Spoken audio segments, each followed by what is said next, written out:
اعوذ باللہ من الشیطان الرجیم، بسم اللہ الرحمن الرحیم۔ آج نہج البلاغہ خطبہ نمبر 118 کا اردو ترجمہ آپ کی جو ہے وہ سماعتوں کی نظر کر رہا ہوں۔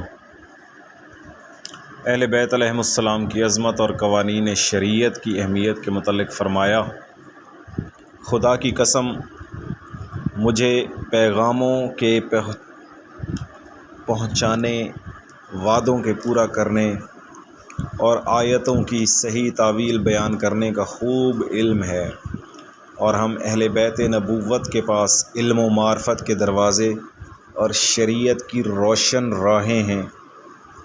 آگاہ رہو کہ دین کے تمام قوانین کی روح ایک اور اس کی راہیں سیدھی ہیں۔ جو ان پر ہو لیا وہ منزل تک پہنچ گیا اور بہرہ یاب ہوا، اور جو ٹھہرا رہا وہ گمراہ ہوا اور آخر کار نادم و پشیماں ہوا۔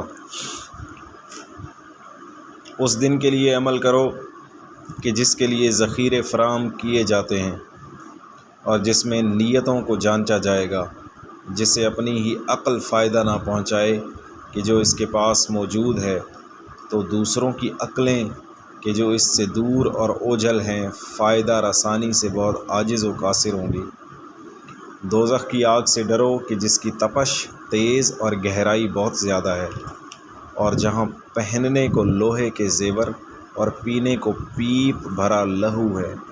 ہاں، جس شخص کا ذکر خیر لوگوں میں خدا برقرار رکھے، وہ اس کے لیے اس مال سے کہیں بہتر ہے جس کا ایسوں کو وارث بنایا جاتا ہے جو اس کو سراہتے تک نہیں۔